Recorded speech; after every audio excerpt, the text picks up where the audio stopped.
Hello guys, welcome back to my channel earth mom Dehradun. मैं हूं ज्योति और वेलकम है आप सभी का मेरे चैनल में नए हैं तो प्लीज़ चैनल को सब्सक्राइब ज़रूर कीजिए। वीडियो पसंद आई तो लाइक भी करिए। कमेंट सेक्शन में कमेंट करके ज़रूर बताना कि आप सबको मेरा वीडियो कैसा लगा। इसी के साथ हम लोग रिएक्शन वीडियो में बढ़ते हैं आगे। काफ़ी समय से आप सबके कॉमेंट्स आ रहे थे कि दीदी आपने सपना के ऊपर अभी तक कोई वीडियो नहीं बनाया, बहुत दिन हो गए। मैंने वीडियो इसीलिए नहीं बनाया क्योंकि सपना अपनी ज़िंदगी में काफ़ी आगे बढ़ चुकी है, पॉजिटिवली आगे बढ़ चुकी है। और मुझे लगता है कि जब कोई इंसान अपनी लाइफ में आगे बढ़ जाए तो उसको आगे बढ़ने देना चाहिए, है ना। तो वो बहुत खुशी खुशी अपनी ज़िंदगी में आगे बढ़ गई। लेकिन इस बीच सोशल मीडिया पे बैक टू बैक 2 ऐसे व्लॉग आ गए जिसके बाद सोशल मीडिया पे हड़कंप मच गया। सब्सक्राइबर भी परेशान हो गए। उनको टेंशन सबसे ज़्यादा ये हो गई कि कहीं ऐसा ना हो कि वापस से इन सब चीज़ों को देख के सपना ट्रिगर हो जाए और सपना वापस से कोई रिएक्ट कर दे। क्योंकि सपना को लेकर आप लोगों का प्यार और आप लोगों का कंसर्न मैं बिल्कुल समझती हूँ, क्योंकि बीते दिनों सपना ने ऐसी ना समझी बहुत बार करी है, जाने अनजाने ना समझी में, और पेशेंस लेवल कम होने के कारण उसने कई बार ये चीज़ें करी है। तो कहीं ना कहीं ऑडियंस को अभी भी घबराहट होती है और अभी भी डर लगता है और सपना के लिए कंसर्न होता है कि ऐसी कोई चीज़ देख के सपना ट्रिगर ना हो जाए या सपना वापस से रिएक्ट ना कर ले। पर मुझे ऐसा लगता है कि सपना अब काफ़ी स्ट्रॉन्ग हो चुकी है और प्लस वो अपने भाई से प्रॉमिस करके आई है, तो मुझे लगता है वो अपना वादा इस बार नहीं तोड़ेगी। प्लस उसने आप लोगों के साथ भी प्रॉमिस किया है, तो अपनी ऑडियंस का भी वादा वो नहीं तोड़ेगी। बाकी येस, आप उसे कमेंट सेक्शन में मोटिवेट करते रहा कीजिए ताकि आपके मोटिवेशन से अगर उसके माइंड में कोई सेकंड थॉट आ भी रहा हो तो वो ना आए। बट मुझे ऐसा लगता है कि वो अब काफ़ी आगे बढ़ चुकी है और अब इन चीज़ों से उसको कोई भी फ़र्क नहीं पड़ना चाहिए, बिल्कुल भी नहीं पड़ना चाहिए। अब हुआ ये कि अभी थोड़ी दिन पहले आंटी जी की तबीयत हुई ख़राब। आंटी जी की तबीयत ख़राब हुई तो आंटी जी को ग्वालियर डॉक्टर के पास लेके जाया गया। अब ग्वालियर डॉक्टर के पास लेके जाया गया, ये तो चलो एक नॉर्मल सी बात है क्योंकि ग्वालियर वो लोग जाते रहते हैं डॉक्टर के पास, उनकी विजिट चलती रहती है। एक बार अंकल भी ग्वालियर गए थे और उस समय पे पड़ोसी भैया अंकल को लेके गए थे, तो इस बार आंटी भी ग्वालियर गई है। यहाँ तक सब कुछ ठीक था, लेकिन जो चीज़ व्लॉग में हुई आई थिंक वो बहुत अनएक्सपेक्टेड थी और इसीलिए कहीं ना कहीं सपना के सब्सक्राइबर को इस बात की टेंशन हो गई कि ये चीज़ देख के कहीं सपना कोई रिएक्ट ना कर दे। तो हुआ ये कि आंटी जी के व्लॉग में देखने को मिली सपना की वो बेस्ट फ्रेंड, जो बेस्ट फ्रेंड सपना के साथ एक सब्सक्राइबर के तौर पे मिली। सब्सक्राइबर के बाद वो दोस्त बनी, बहन जैसी बनी। राजवीर जी और सपना की शादी में बढ़ चढ़ के आगे आगे आगे चलती रही।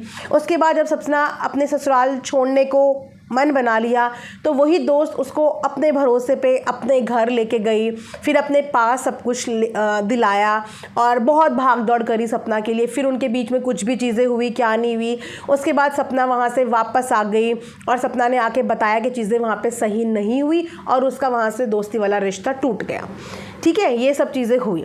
अब यहाँ पे क्या हुआ कि आंटी जी हमारी हुई बीमार और आंटी जी को देखा गया ग्वालियर में सपना की उसी बेस्ट फ्रेंड कम बहन के पति के साथ कि वो वहाँ पे आंटी जी की हेल्प कर रही हैं। हेल्प करने में कोई भी बुराई नहीं है। अगर किसी को आप हेल्प कर सकते हो तो डेफिनेटली आपको उसकी हेल्प के लिए आगे बढ़ना चाहिए और उसकी मदद करनी चाहिए। लेकिन यहाँ पे चीज़ें जो अजीब सी थी वो चीज़ें ये थी कि वाई ओनली वही लोग जिनका सपना के साथ प्रॉब्लम चल रहा है, सिर्फ वही लोग क्यों? क्या इसके अलावा कोई और फैमिली में हेल्प के लिए नहीं है? क्योंकि आंटी अंकल की फैमिली बहुत लंबी चौड़ी है, उनके पास बहुत लोग हैं उनकी मदद के लिए। पिछली बार भी जब अंकल आए थे तो पिछली बार भी अंकल पड़ोसी भैया के साथ आए थे और उनकी अपनी फैमिली में भी बहुत सारे लोग हैं। तो वहाँ पे एक ऐसे इंसान से मदद ले लेना जिसकी कुछ समय पहले उनकी बहू के साथ एक बहुत बड़ा प्रॉब्लम हुआ है, तो सिर्फ चुन चुन के उन लोगों के साथ रिश्ता बनाना, यस, इसीलिए ऑडियंस को लगा कि अगर ये वीडियो सपना देखेगी तो सपना ट्रिगर हो जाएगी या सपना को कुछ प्रॉब्लम हो जाएगी कि मेरी जिनसे भी प्रॉब्लम चल रही है, जो मेरे एट प्रेजेंट दुश्मन है, मेरे अपने उन्हीं को दोस्त बना रहे हैं और उन्हीं के करीब जा रहे हैं। क्योंकि आंटी को जो सपना की दोस्त थी ना वो पसंद नहीं थी। वो दोस्त क्या, आंटी को कोई भी दोस्त सपना का पसंद नहीं थे। जो भी घर में आते थे उनको नहीं अच्छा लगता था कि कोई यहाँ पे मिलने जुलने आए। और आज उन्हीं आंटी की तकलीफ़ के लिए उन्हीं दोस्त के हस्बैंड और दोस्त ने ग्वालियर में जो मदद करी, उसके बाद ये चीज़ें थोड़ा सा ऑडियंस के लिए भी डाइजेस्ट करनी मुश्किल हो गई कि ऑल ऑफ सडन ये ससुराल पक्ष की तरफ से चीज़ें चल क्या रही हैं।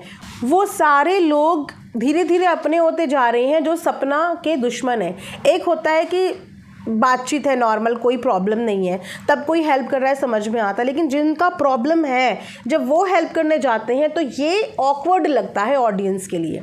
उनको थोड़ा सा अजीब लगता है कि ये अचानक क्या हो रहा है, सारे वही लोग कैसे एक ही जगह पे शामिल हो रहे हैं जो सपना को पसंद नहीं करते, जिनका सपना के साथ प्रॉब्लम हुआ है वही सब लोग एक साथ कैसे, और वही लोग जिनको पहले आंटी अंकल ये फैमिली खुद नापसंद करती थी, और वही लोग जिन्होंने उसको उस घर से निकालने में, ठिया देने में मदद करी, फ्लैट दिलाने में मदद करी, अपने घर रखने में मदद करी।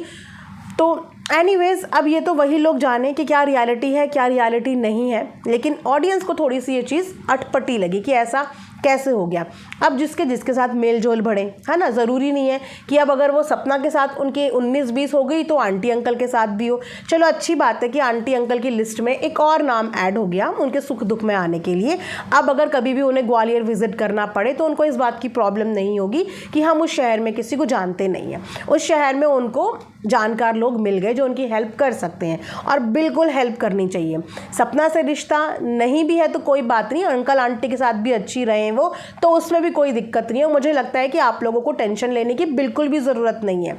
मुझे बिल्कुल नहीं लगता कि सपना को इस चीज़ से अब कोई भी फ़र्क पड़ता है, कोई भी फ़र्क नहीं पड़ता। और किसी की मदद करना गाइस बुरा नहीं होता है ना, वो बीमारी में ही तो मदद करने आए हैं, और इंसान सुख दुख में ही शामिल होता है, किसी के दुख में शामिल होता है या किसी के सुख में शामिल होता है, और वो आंटी के दुख में शामिल हुए हैं तो मुझे लगता है इट्स ओके।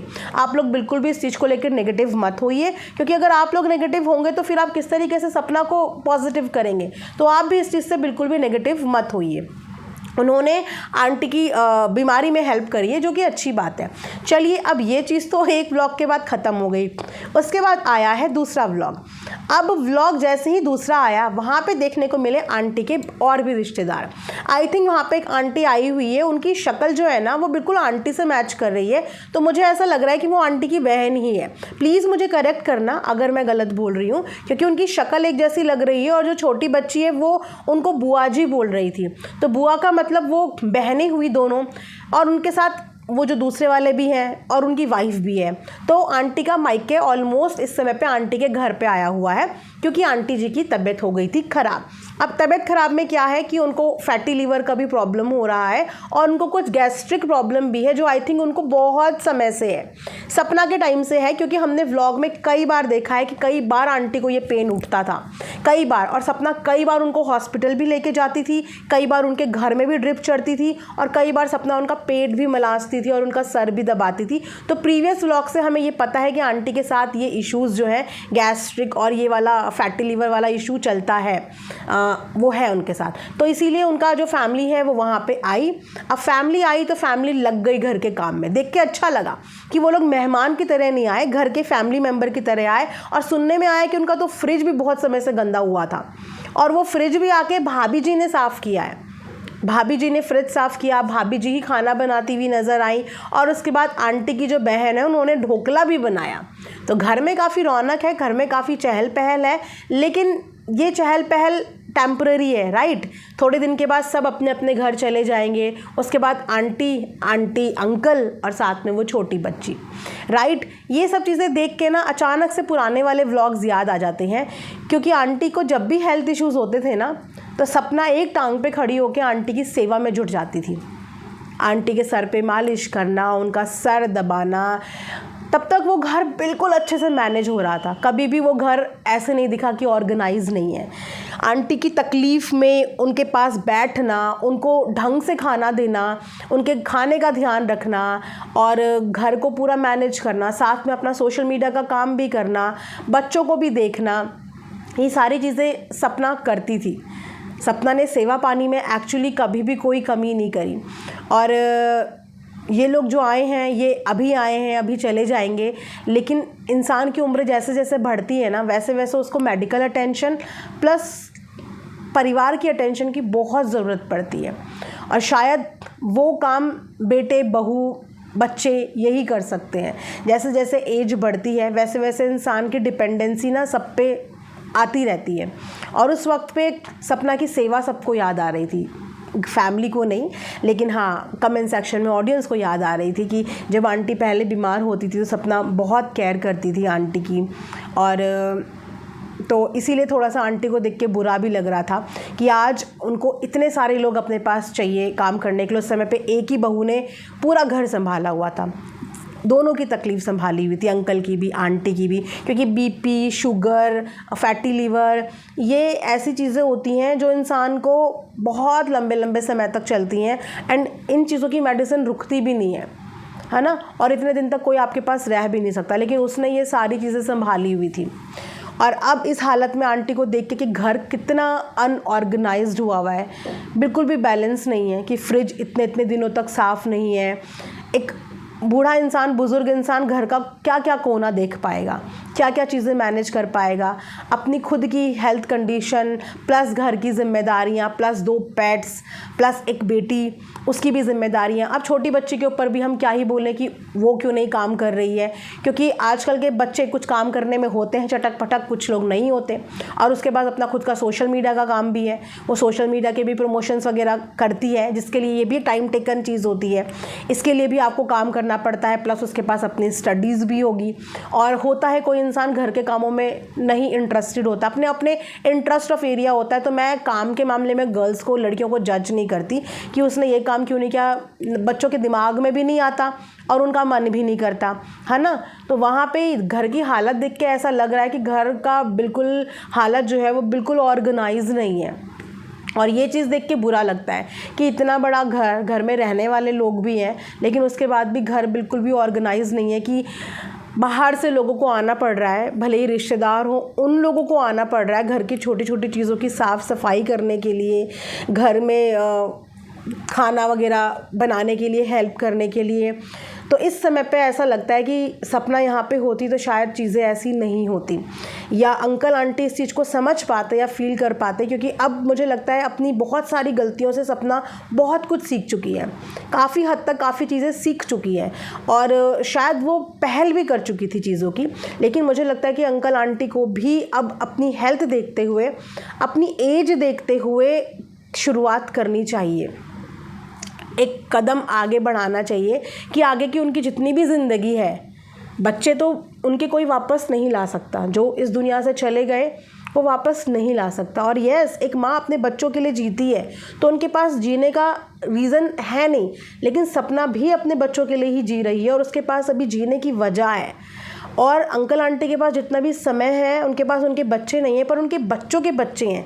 तो बाकी का समय मुझे लगता है उनको अपने बच्चों के साथ मिलना चाहिए, जो उनकी भी आत्मा को सुकून देगा और उनका जो ये बुढ़ापा है ना, ये अच्छे से निकल जाएगा। क्योंकि ये हेल्थ कंडीशन चलती रहेंगी, उम्र के साथ ये घटती नहीं है, इनफैक्ट उम्र के साथ ही और ज़्यादा बढ़ जाती हैं।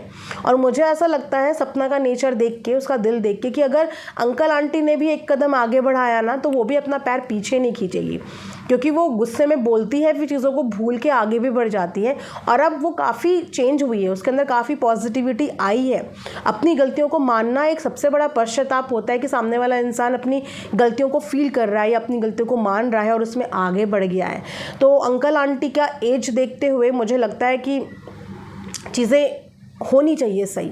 एक माँ को बच्चों का सुख मिलना चाहिए, उनके बच्चों का सुख मिलना चाहिए।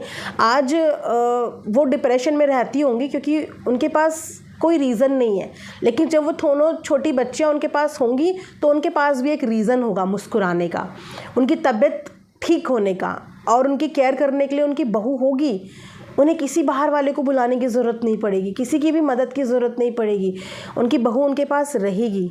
और वो दोनों छोटी बच्ची उनके आंगन में खेलती रहेंगी, जिन्हें देख देख के वो और डिप्रेशन में नहीं, इनफैक्ट थोड़ी सी उनको खुशी मिल जाएगी, ऐसा मुझे लगता है। बाकी देखिए, सबकी अपनी अपनी समझ होती है। हम यहाँ से बैठ के किसी की ज़िंदगी जी तो नहीं रहे हैं, लेकिन हाँ, हम यहाँ से बैठ के सिर्फ सजेशन दे पाते हैं। किसी की लाइफ एग्जैक्टली कैसी चल रही है वो हम नहीं जी पा रहे हैं। लेकिन अंकल आंटी की चीज़ें देख के बुरा लग रहा है, और ऐसा फील होता है कभी कभी कि सारे गिले शिकवे दूर करके एक कदम सपना को आगे बढ़ाना चाहिए, एक कदम अंकल आंटी को आगे बढ़ाना चाहिए। जो चीज़ें पीछे हो गई उन्हें पीछे छोड़ के अंकल आंटी को पूरा हक है अपनी पोतियों के साथ अपना बुढ़ापा काटने का, और सपना की जिम्मेदारी बनती है अपने सास ससुर के प्रति कि अब उनके बुढ़ापे में एक बहू ही अपने सास ससुर की जिम्मेदारियां निभाती है और निभा सकती है जब बेटे इस दुनिया में ना रहें, और कोई ये वाली जिम्मेदारियां नहीं निभा सकता। आप घर की हालत खुद ही देख लीजिए किस तरीके से वो घर बिल्कुल इम्बैलेंस हुआ हुआ है कि बाहर वालों को आके उन चीज़ों को मैनेज करना पड़ रहा है, राइट। चलिए इसी के साथ ये रिएक्शन वीडियो मैं यहाँ पे एंड करती हूँ। सेक्शन में ज़रूर बताना और मिलेंगे नेक्स्ट वीडियो में। तब तक अपना ढेर सारा ख्याल रखिए। Thanks for watching earth mom Dehradun. Bye bye, take care.